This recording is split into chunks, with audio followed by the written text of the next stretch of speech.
ಮಧ್ಯಾಹ್ನ ಸುಮಾರು 1 ಗಂಟೆ ನಂತರ ಬ್ರಹ್ಮವಾರ ಅರೂರು ಗ್ರಾಮದಲ್ಲಿ ಒಬ್ಬಳು ಲೇಡಿ ಸುಷ್ಮಿತಾ ಎಂಬವರು ನೇಣು ಹಾಕಿರುವ ಪರಿಸ್ಥಿತಿಯಲ್ಲಿ ಕಂಡುಬಂದಿದೆ.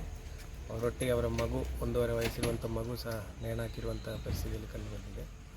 ನಾವು ಪ್ರಾಥಮಿಕವಾಗಿ ತನಿಖೆ ಮಾಡಿದಾಗ ಅವರು ಸೂಸೈಡ್ ಮಾಡಲಿಕ್ಕೆ ಮುಂಚೆ ಮಗುವನ್ನು ಹ್ಯಾಂಗ್ ಮಾಡಿದ ಮೇಲೆ ಅವರು ಖುದ್ದು ಸೂಸೈಡ್ ಮಾಡಿದ್ದಾರೆ ಅಂತ ಗೊತ್ತಾಗಿದೆ.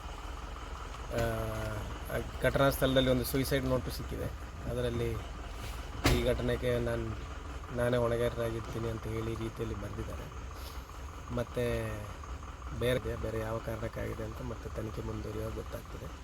ಪ್ರಥಮ ದೃಷ್ಟಿಯ ಗೊತ್ತಾಗಿರೋದು ಏನಂತ ಹೇಳಿದರೆ, ಅವರು ಹಸ್ಬೆಂಡ್ ಮತ್ತು ಅವರ ಫ್ಯಾಮಿಲಿಯವ್ರ ಮೇಲೆ 2009ರಲ್ಲಿ ಒಂದು 307 ಕೇಸ್ ಇತ್ತು, ಕನ್ವಿಕ್ಷನ್ ಆಗಿದೆ. ಅದು ಮೊನ್ನೆ ಅಷ್ಟೇ ಹೈಕೋರ್ಟಲ್ಲಿ ಆ ಕನ್ವಿಕ್ಷನನ್ನು ಕನ್ಫರ್ಮ್ ಮಾಡಿದ್ದಾರೆ, 12 ವರ್ಷ ಜೈಲು.